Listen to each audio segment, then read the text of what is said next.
우리 하나님의 말씀은 구약 성경 느헤미야서 맨 끝장 13장입니다. 느헤미야서 오늘 13장 전체가 그 대상입니다만은 두 부분만 이렇게 뽑아서 제가 봉독하도록 하겠습니다. 느헤미야 13장 4절부터 14절까지 제가 읽도록 하겠습니다. 4절부터 14절 읽고 맨 끝부분 읽도록 하겠습니다. 느헤미야 13장 4절부터입니다.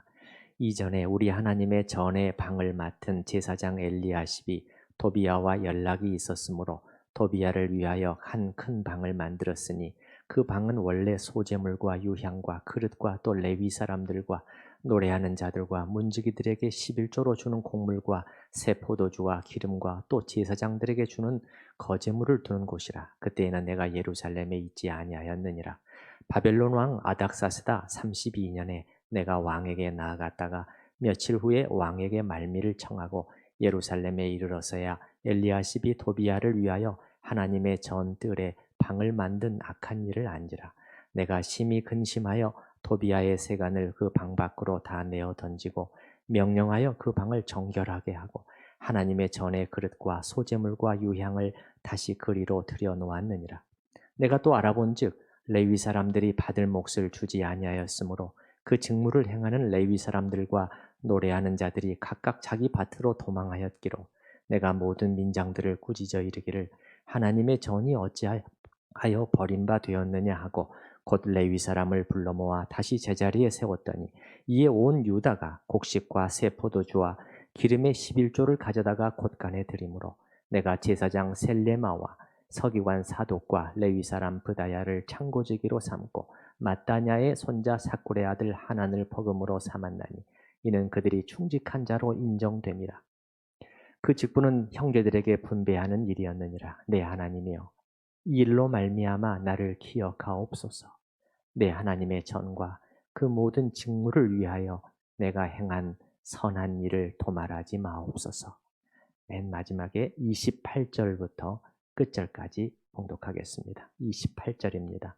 대제사장 엘리야십의 손자 요야다의 아들 하나가 호론 사람 산발랏의 사위가 되었으므로 내가 쫓아내어 나를 떠나게 하였느니라. 내 하나님이여 그들이 제사장의 직분을 더럽히고 제사장의 직분과 레위 사람에 대한 언약을 어겼사오니 그들을 기억하옵소서. 내가 이와 같이 그들에게 이방 사람을 떠나게 하여 그들을 깨끗하게 하고 또 제사장과 레위 사람의 반열을 세워 각각 자기의 일을 맡게 하고 함께 읽습니다. 또 정한 기한에 나무와 처음 익은 것을 드리게 하였사오니 내 하나님이여 나를 기억하사 복을 주옵소서. 아멘. 느헤미야서 강해가 지난 5월 달까지 하다가 잠깐 멈춘 것 같습니다. 그 사이에 우리 중요한 장로 선거도 있고 해서 관련된 말씀을 드렸고 계속 이어지지는 못했지만은 오늘 느헤미야서 설교 14번째 설교로 이 중요하고 아름다운 책을 마무리하고자 합니다. 느헤미야의 13장 마지막 장에 오게 되면은 한 가지 질문이 떠오릅니다. 소설이나 드라마로 치면은 이건 해피엔딩인가 말하자면. 자, 지난번에 우리 마지막 설교는 참 클라이맥스였습니다. 기쁨으로 나아가는 성벽 봉헌식. 그 전에 굵직굵직한 일들이 있었죠. 성벽 재건축을 마무리하고 기쁨에 겨워서 바로 봉헌을 한 것이 아니라 성회를 열어서 말씀 안으로 깊이 처져 들어가고 또 회개 기도회를 통해서 그 깊은 그 하나님 앞에서의 진실한 회개가 있었고 그리고 이제 언약갱신 다짐을 했더랬습니다. 그리고서 나서 기쁜 봉헌식이 있었습니다. 그런데 그러면 오늘 13장은 어떻게 끝나고 있는 것인가? 아주 멋있게 아름답게 아멘, 할렐루야 이렇게 끝나야 될 것 같은데 그런 것도 같지만은 또 자세히 살펴보면은 마지막에 뭔가 순탄치 않은 과정이 있었구나 하는 것을 금방 느끼게 돼요. 그 사이에 무슨 일인가가 또 있었고, 그래서 느헤미야가 이를 바로 잡았어야 했음을 우리에게 보여준다는 것이죠. 안을 자세히 들여다보게 되면 사실 그 사이에 큰 일들이 있었습니다. 10장 언약 갱신이었습니다. 10장에서 하나님 앞에서 정말 회개하고 이제 저희 이렇게 살겠습니다 라고 굳게 다짐했던 중요한 일들이 그 사이에 다시 무너지는, 사실을 말하자면 크게 무너지는 일들이 있었습니다. 성벽은 무너지지 않았습니다, 여러분. 성벽은 견고했습니다. 건물은 살아 있었습니다. 사람들이 무너진 거예요. 자, 10장에서의 언약갱신의 중요한 내용, 여러분이 기억이 안 나시겠지만은 가장 핵심적인 내용을 잠깐 살펴보더라도 이방인과 결혼해서 섞이지 않겠습니다. 안식일을 준수하겠습니다. 그 다음에 성전과 이 성직자들을 내버려 두지 않겠습니다. 성전과 그들에게 필요한 헌물을 충실히 드리겠다는 약속이었죠. 제사장과 레위인들이 중요한 것이 아니고 하나님을 섬기는 이 예배와 제사가 중요했기 때문에 그런 약속이 필요했던 것입니다. 그런데 오늘 13장의 내용을 가만히 다 읽지는 않았습니다만은 이렇게 보게 되면은 이게 지금 다 펑크가 나고 있는 거예요. 여러분 10절 말씀을 한번 보시기 바랍니다. 10절 말씀 보시면은 뭐에 문제가 생겼느냐? 내가 또 알아본즉 레위 사람들이 받을 몫을 주지 아니하였으므로 그 직무를 행하는, 직무라는 것은 뭡니까? 이게 중요한 거죠. 예배와 제사, 하나님을 섬기는 일 아니겠어요? 그 직무가 지금 흐트러져 버린 거예요. 그러니 큰일인 거죠. 그 직무를 행하는 레위 사람과 노래하는 자들이 각각 자기 밭으로 도망하였다는 거야. 자기 생계가 먹고는 살아야 되니까 이제 떠나게 된 것이죠.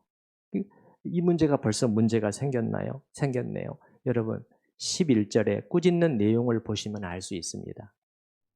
지금 관심사가 성직자들 자신이 아니에요. 11절 보시기 바랍니다. 내가 모든 민장들을 꾸짖어 이르기를 하나님의 전이 어찌하여 버림받으었느냐. 10장 맨 마지막에 보면은 그때 그 약속했었거든요. 우리가 우리 하나님의 전을 버려두지 않겠습니다. 다시는 그런 일이 생기지 않겠습니다. 그랬는데 벌써 그렇게 된 거예요. 그 다음에 여러분 15절 한번 가보시기 바랍니다. 15절은 무엇에 관한 문제인가요? 안식일에 관한 문제. 그때 내가 본즉 유다에서 어떤 사람이 안식일에 술투를 받고, 안식일이 지금 문제가 생겼습니다. 그 다음에 또 무슨 문제가 생겼습니까? 저 뒤에 23절 한번 가보시겠습니다. 23절에 가보면은 이방인과의 결혼 문제가 또 언급이 되고 있습니다. 그때 내가 또 본즉 유다 사람이 23절 아스돗과 암몬과 모압 여인을 맞아 아내로 삼았다. 그러니까 전에 언약을 맺었던 중요한 내용들이 거의 다 무너지고 있는 것이에요. 자, 어떻게 보면은 느헤미야서는 12장으로 끝났으면 어땠을까 하는 가정도 해보게 됩니다. 여러분 12장 다시 보시기 바랍니다. 우리 2달 전에 봤지만은 참으로 감동적인 성벽 봉헌식 아니었습니까? 감동적인 성벽 봉헌식. 12장 43절 한번 보시기 바랍니다. 이날에 무리가 큰 제사를 드리고 성벽 봉헌식을 마친 다음에 예배를 드리는 심히 즐거워하였으니 이는 하나님이 크게 즐거워하게 하셨음이라. 부녀와 어린아이도 즐거워하였으므로 예루살렘이 즐거워하는 소리가 멀리까지 들릴 정도. 이걸로 딱 끝났으면 아주 좀 멋있었을 것 같은데 은혜도 되고 말이죠. 그런데 13장을 더 붙여놨어요. 13장을. 물론 이것은 성경의 저자이신 성령께서 하신 일이죠. 제가 볼 때는 그렇습니다. 하나님의 성령의 감동으로 느헤미야서를 기록한, 느헤미야 자신일 가능성이 높은데, 이 성경 기자는 한편으로는 그러니까 어떤 이상주의에 사로잡혀 있지를 않은 것이죠. 예, 현실주의적인 관점에서 아주 냉정하게 일어났던 일을 기록하면서 한편으로는 참 인간의 끈질긴 죄성, 하나님의 백성인데도 그리고 그 완악함과 어리석음, 그것을 우리에게 13장을 통해서 마지막으로 환기시켜 주려고 하는 것 같고, 다른 한편으로는 또 이것도 말해주려고 하는 것 같아요.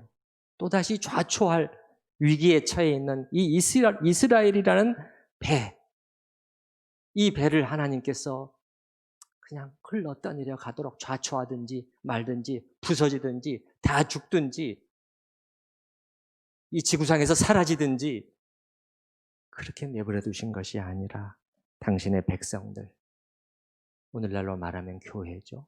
교회를 향한 하나님의 끊임없는 자비와 오래 참으심, 다시 느헤미야를 통해서 다시 고쳐내시고 건져내시는 이것을 우리에게 말해주려고 한 것 같습니다. 오늘 본문을 자세히 보면은 우리는 역사적인 상황 속에서 이 여러 가지 일들이 느헤미야가 없는 가운데 일어났던 일이라는 것을 알 수가 있어요. 느헤미야는 예루살렘에서 12년을 사역을 했습니다. 지금까지. 1차 사역이죠. 12년을 사역한 다음에 페르시아로 돌아갔어요. 그리고 나중에 다시 예루살렘에 돌아왔는데, 이때가 이제 13장이죠. 2차 사역인데, 이 예루살렘에 얼마 동안 예루살렘을 떠나 있었느냐 하는 것은 전혀 알 수가 없어요. 자료들을 통해서도. 여러분, 여기 6절, 7절을 우리가 한번 잠깐 보십시다. 희미한 힌트가 있습니다. 6절에 보시면은, 그때에는 내가 예루살렘에 있지 아니하였느니라. 내가 바벨론 왕, 페르시아 왕을 가리키는 거예요. 아닥사스다 32년에 내가 왕에게 나갔다. 이게 지금 페르시아로 귀환했다는 것입니다. 그러면 32년을 보면 알 수가 있어요. 언제 예루살렘에 왔었느냐? 20년에 왔어요. 아닥사스다 왕 20년에 왔거든요. 12년의 사역을 마친 후에 돌아간 것입니다. 그 다음에 여기 보게 되면 며칠 후에 왕에게 말미를 청하고 다시 예루살렘에 이르렀다. 이렇게 나오는데, 예루살렘에서 페르시아까지 편도만 해서 최소한 2개월이 걸립니다. 왕복은 4개월. 학자들은 그러나 예루살렘을 떠나 있었던 기간을 도저히 알 수 없다고 합니다. 짧게는 수개월, 길게는 수년 떠나 있었을 것으로 보는 것이죠. 그런데 딱 이 기간 동안에 다시 문제가 불거지고 있는 것이에요. 한 명의 지도자가 자리를 비우자마자 일들이 어떻게 이렇게 터질 수가 있는지, 사도 바울의 여러 번 말씀드린 그 말이 다시 떠오르지 않을 수가 없습니다. 내가 떠난 후에 들어올 것이다. 내가 떠나면 들어올 것이다. 내가 떠나면 들어와서 완전히 난장판을 만들 것이다. 그거가 딱 맞는 말이에요. 다시 한번 지도자의 중요성, 말씀과 기도로 깨어있는 하나님의 사람의 중요성을 확인하게 됩니다. 여기 13장에 나타나는 그 느헤미야의 마지막 개혁 작업을 보면은요, 뭔가 신중하고 사려 깊게 진행한다기보다는 매우 신속하고 과감하게 처리해 나갑니다. 아마 그렇게 하지 않으면 안 된다고 판단했던 것 같아요. 이 괴질처럼 퍼져나간 이 잘못된 스피릿을 빨리 바로잡지 않으면은 이 필경 언약 공동체를 전체를 망가뜨릴 수 있다고 판단했던 것 같아요. 그래서 꾸짖을 사람을 꾸짖고 쫓아낼 사람을 쫓아내고 단단히 맹세시키고 세울 사람을 세우고 이렇게 단호하게 개혁 작업을 진행합니다. 꾸짖어도 공개적으로 꾸짖어요. 여러분 11절 보시기 바랍니다. 11절. 내가 모든 민장들을 꾸짖어 이르기를, 그렇게 나와 있죠. 모든입니다. 모든. 예. 그 다음에 17절도 한번 보시기 바랍니다. 17절. 요거는 안식일 문제와 관련해서 내가 유다의 모든 귀인들을 꾸짖어 그들에게 말했다. 뭔가 지금은 체면을 살펴주고 어쩌고 그럴 때가 아니라고 본 것 같아요. 위기를 느꼈기 때문이었습니다. 위기. 뭔가 지금 이거 바로 빨리 잡아놓지 않으면은 이건 큰일이 터진다. 큰일이 터진다. 옛날 우리에게 임했던, 우리가 바로 이런 일들 때문에 지금 오늘 이 지경이 되었는데 그 위기의식입니다. 여러분 17절, 18절을 한번 잠깐 보시게 되면요. 이렇게 말하지 않습니까? 17절에 너희가 어찌하여 이 안식일과 관련해서 이 악을 행하느냐. 그러면서 18절에 그렇게 말하죠. 너희 조상들이 이같이 행하지 아니하였느냐. 그래서 우리 하나님이 이 모든 재앙을 우리와 이 성읍에 내리신 것이 아니냐. 그럼에도 불구하고 너희가 안식일을 범하여 진노가 이스라엘에게 더욱 심하게 임하도록 하는도다. 이런 과정에서 느헤미야의 어떤 행동들은 좀 과하다 싶게 여겨지는 경우도 있습니다. 공개적으로 야단치고 쫓아내고 막 집어 던집니다. 집어 던지죠, 여러분. 이 도비야의 세간을요, 막 밖으로 다 집어 던집니다. 저 예의 바른 행동인가? 조심스럽게 사람 불러가지고 그냥 조용히 내가도 될 텐데, 아니 왜 저렇게까지 흥분해가지고 저렇게 인간적인 흥분일까요? 여러분 8절 보시기 바랍니다. 막 집어 던졌죠? 8절. 내가 심히 근심하여 도비야의 세간을 그 방 밖으로 다 내어 던졌다. 그런데 우리는 이 한 면만 볼 것이 아니라 느헤미야가 왜 이런 격한 행동을 하게 되었는가 하는 것도 같이 봐야 될 것 같습니다. 여러분 저 앞에 4절에 보게 되면요. 성전 안에, 하나님의 성전 안에 이스라엘 사람도 아니고 제사장 레위인의 방도 아닌, 또 이스라엘 사람의 방도 아닌 이 이방인의 방을, 도비야가 이방인이거든요. 암몬 사람입니다. 암몬 사람. 그 사람의 방을 만들어 놓은 거예요. 4절, 5절. 이전에 우리 4절입니다. 이전에 우리 하나님의 전에 방을 맡은 제사장 엘리야십이 도비야와 서로 이 관계가 있는 거예요. 친분이 있는 것이에요. 친분이 있다고 해가지고 성전 안에 방을 만들었는데 이 5절에 보게 되면 그 방은 이 성직자들에게 줄 중요한 그 예물들, 그 헌물들을 보관해야 되는 그런 장소였는데 그 중요한 장소를 도비야에게 내어줬다는 거예요. 그래서 여러분 7절 한번 잠깐 보시게 되면요. 7 다 보지는 않겠습니다. 9절에 보게 되면 9절에 명령하여 다 내어 던지고 명령하여 그 방을 정결하게 하였다고 그랬죠. 정결하게 하였다는 것은 무슨 말입니까? 더럽혀져 있었다는 것입니다. 종교적이고 영적인 의미에서 더럽혔다는 것이죠.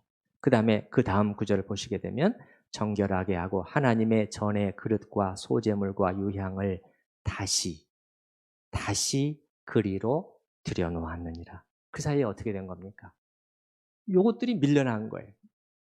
거룩한 물건들이 밀려난 거예요. 하나님의 것들이 밖으로 밀려나고 다른 것들이 그 자리를 차지하고 있었던 것입니다.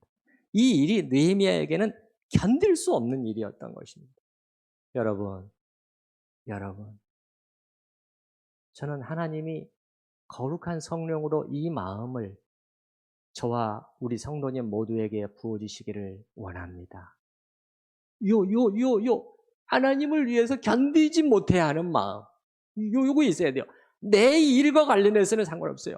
내가 좀 뭐 잘못되고 내 명예가 떨어지고 나를 향해 음모의 말들이 오가고 그건 괜찮아요. 그때는 우리 흥분합니다. 우리 흥분해요. 하나님의 일이 거룩한 것이 땅에 떨어지는 것은 우리는 흥분하지 않습니다. 이게 있었어요. 느헤미야에게. 여러분 그 8절 한번 보시기 바랍니다. 8절 말씀 보시게 되면은 내가 심히 근심하여 이렇게 돼 있잖아요. 내가 심히 근심하였다. 이 말은 근심했다는 말은 원어에서는 떨게 한다 그런 뜻도 있어요. 떨게 한다. 그러니까 너무 상심해서 고통스러워서 떨릴 정도였다는 거예요. 다시 한번 보십시다, 여러분. 4절 맨 뒤에 보면은 제사장 엘리야십이 도비야와 친분 관계에 있었기 때문에 도비야가 간청해요. 아마 뇌물을 줬을 것 같아요. 제 생각에는.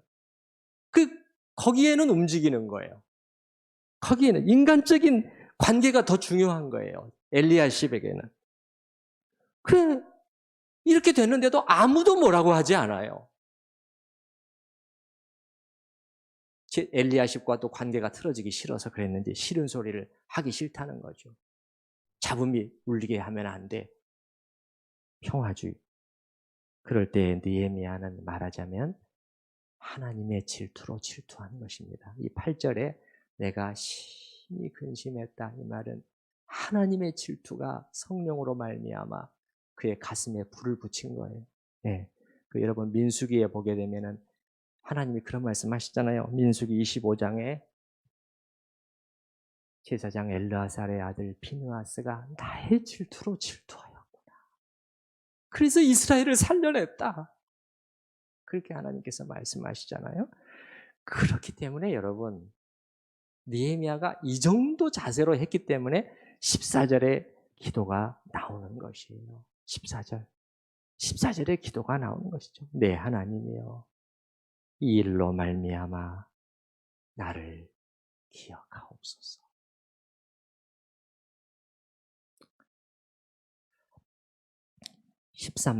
느헤미야 13장 오늘 우리가 마무리를 하고 있습니다마는 13장 혹은 느헤미야서 전체 사실은 성경 전체가 다 마찬가지인데요.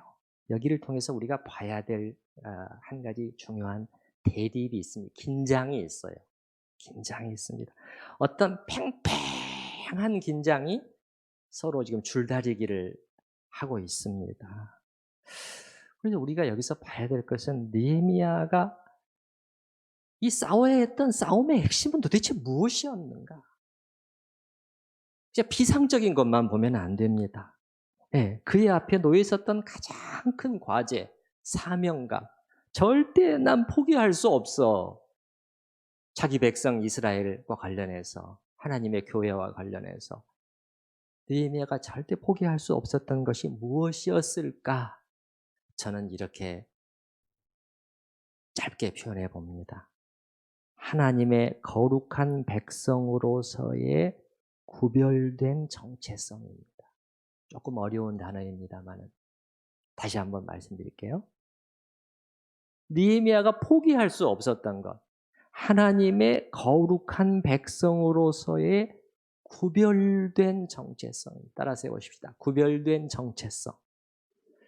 그러니까 거룩한 장소, 거룩한 시간, 거룩한 백성 이런 것들이 지금 완전히 무너지고 아예 불가능하게 만들어버리는 그러한 제도와 관습이 막 도입되고 있기 때문인 거예요. 여러분 잘 보십시다. 그런 관점에서 한번 느헤미야 13장을 보셔요.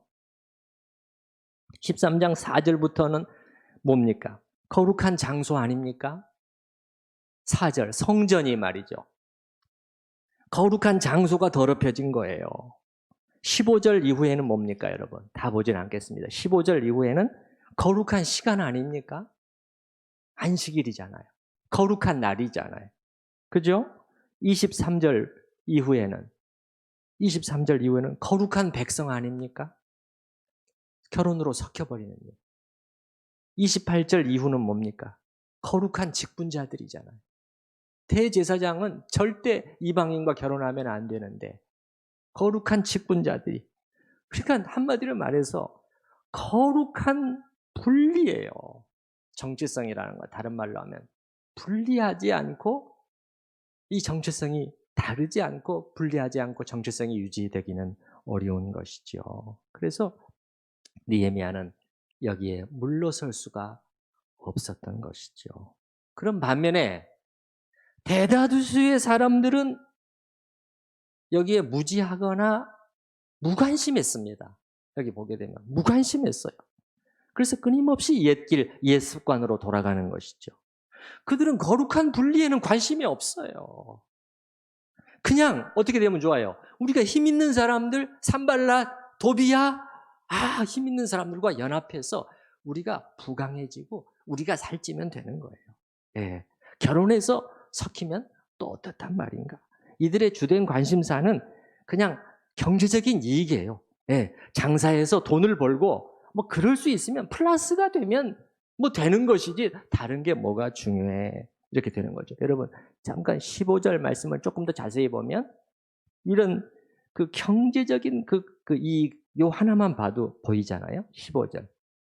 그때에 내가 본즉 유다에서 어떤 사람이 안식일에 다 이런 행위들이 뭡니까? 좀 많이 벌어보자는 거예요. 많이 벌어보자. 우리는 이거보다도 우리에게 더 중요한 게 뭐가 있어요? 이게 만약에 손상을 입게 되면은 가장 우리는 흥분하잖아요. 예. 예. 어떻게 이걸 방해할 수 있어? 이렇게.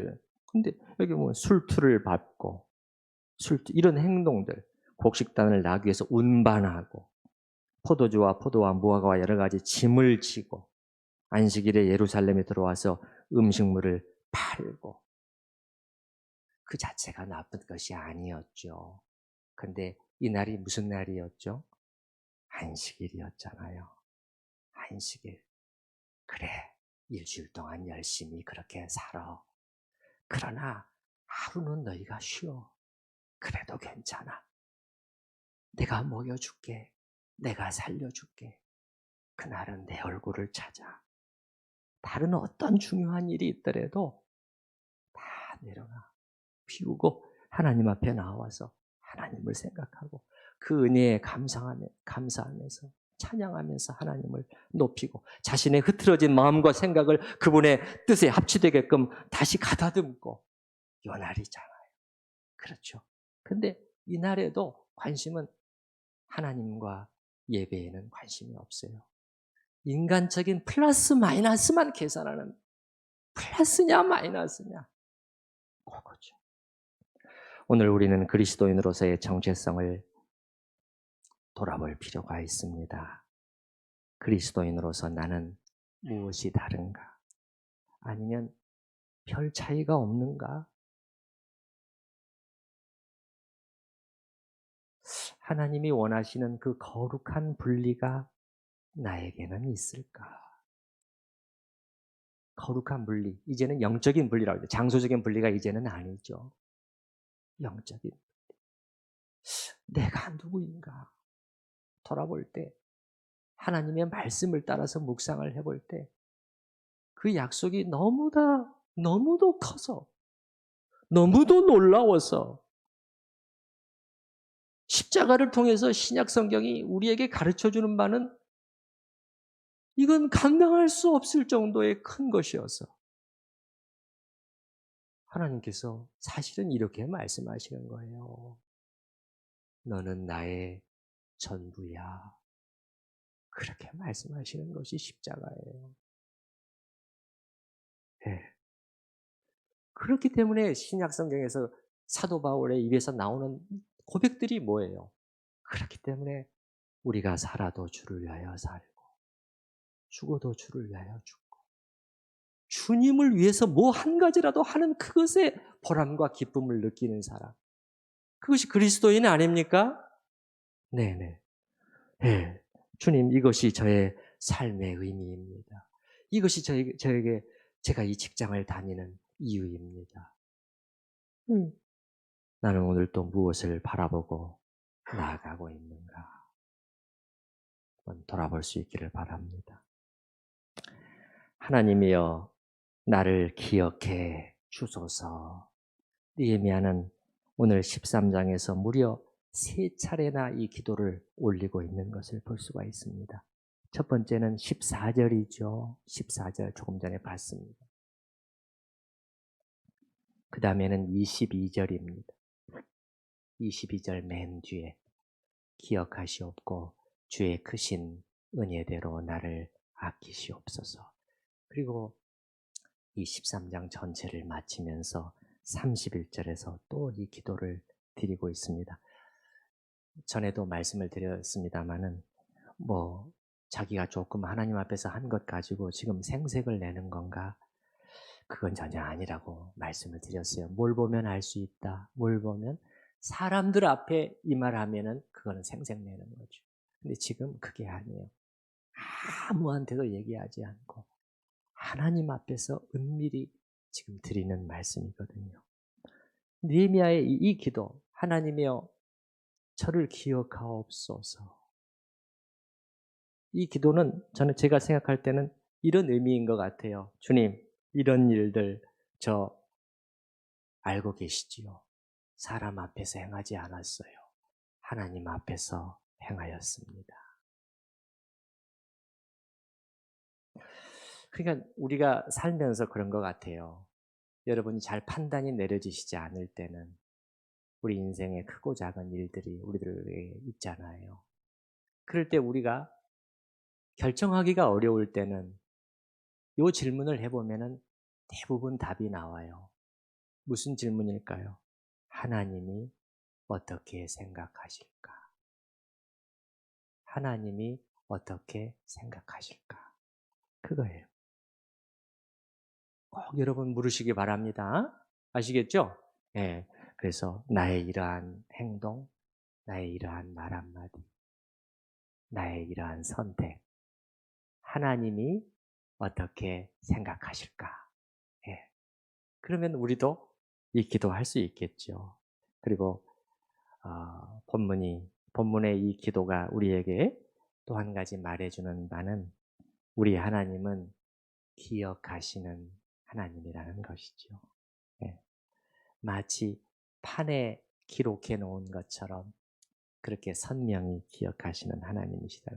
그 14절에 여러분 14절에 내 하나님이여 이 일로 말미암아 나를 기억하옵소서. 그리고 그 맨 뒤에 보면은 내가 행한 선한 일을 도말하지 마옵소서 이렇게 되어 있잖아요.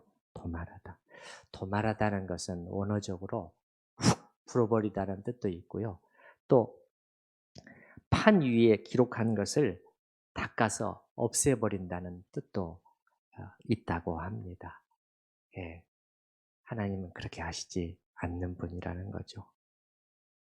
우리의 선하고 진실한 것만 기억하시는 것이 아니라 오늘 본문에 보면은 반대쪽도 기억하시는 것 같아요.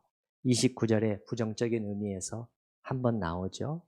29절에도 맨 뒤에 보면은 기억하옵소서. 그러나 이것은 내 하나님이여 그들이 제사장의 직분을 더럽히고 제사장의 직분을 더럽히고 제사장의 직분과 레위 사람에 대한 언약을 어겼사오니 내 직분 대단했습니다. 훌륭했어요. 갈채와 존경을 받을 만한 자리였습니다. 그러나 그 직분을 어떻게 사용했습니까? 어떻게 사용했습니까? 언약을 어겼습니다. 언약을 어겼사오니 그들을 하나님은 기억한다는 것이죠. 느헤미야는 이 아름다운 책을 마무리하면서 주님, 제가 주님과 주님의 나라를 위해 한 모든 선한 일들을 기억하옵소서라는 기도로 마무리하고 있습니다. 여러분, 우리 하나님을 위해 한 일은 결코 헛되지 않은 줄 믿습니다. 예, 여러분, 나머지는 죄송한 말씀인데 다 없어져 버립니다. 다 썩어지고, 다 없어지고, 다 사라지고, 다 불타버립니다. 다 불타버려요. 재물도, 지위도, 학력도, 외적인 아름다움도 다 사라져버립니다. 그러나 이 작은 것, 하나님을 사랑하는 마음으로 드린 작은 섬김은 하나도 헛되지 않습니다. 네. 우리 그동안에 또 하나님께서 느헤미야서를 상고해 볼 수 있도록 은혜를 베풀어 주신 것에 감사하면서 또 오늘 들은 말씀을 묵상하면서 잠깐 기도하는 시간을 같이 가지도록 하십시다.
이스라엘 언약 공동체라는 이 배가 다시금 흘러 떠내려가고 다시금 좌초될 위기에 처해 있을 때 당신의 신실한 종을 또 보내사 그들을 바로잡으시고 고치시고 하나님께로 이끄시고 살게 하신 은혜와 긍휼의 하나님. 주님, 오늘 이 말씀을 통해서 그 팽팽한 긴장의 한가운데 하나님의 백성으로서의 구별된 정체성이 있는가? 이것을 포기할 것인가? 하는 이 싸움이 있는 것을 보았습니다. 주님, 오늘날은 어떤가요? 하나님의 백성들, 하나님의 교회는 어디로 가고 있는가요? 아버지 하나님, 기도합니다. 기도합니다.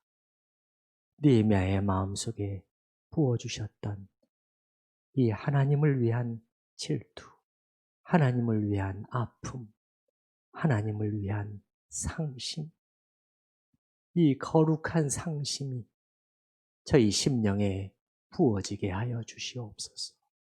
오 주님, 우리의 기도 제목이 이렇게 되기를 원합니다. 이렇게 되기를 원합니다.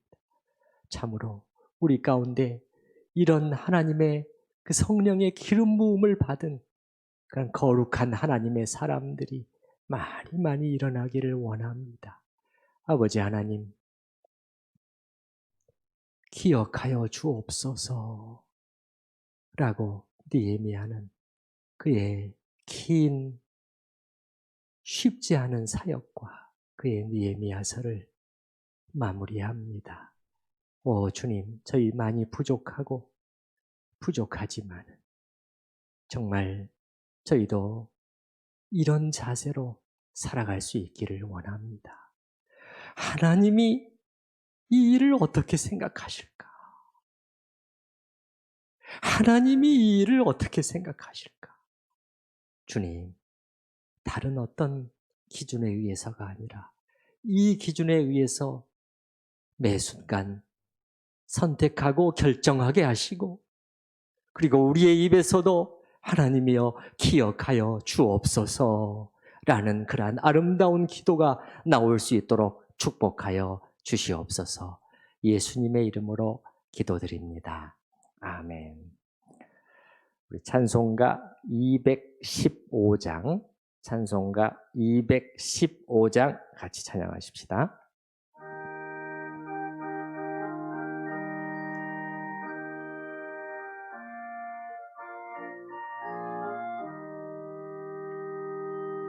내 죄 속해 주신 주께 힘과 정성 다하니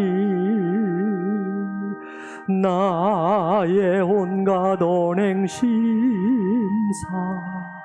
주를 위한 것일세. 내게 있는 모든 것을 주를 위해 바치리. 내게 있는 모든 것을 주를 위해 바치리. 나의 손과 발을 들여 주의 명령 행하고 오직 주만 바라보며 주만 찬양하겠네. 항상 주를 찬송하며 이 몸 바치오리다. 항상 주를 찬송하며 이 몸 바치오리다. 내 내가 주를 바라보니 나의 영혼 밝아져. 십자가를 지신 주만 항상 바라봅니다. 십자가를 바라보며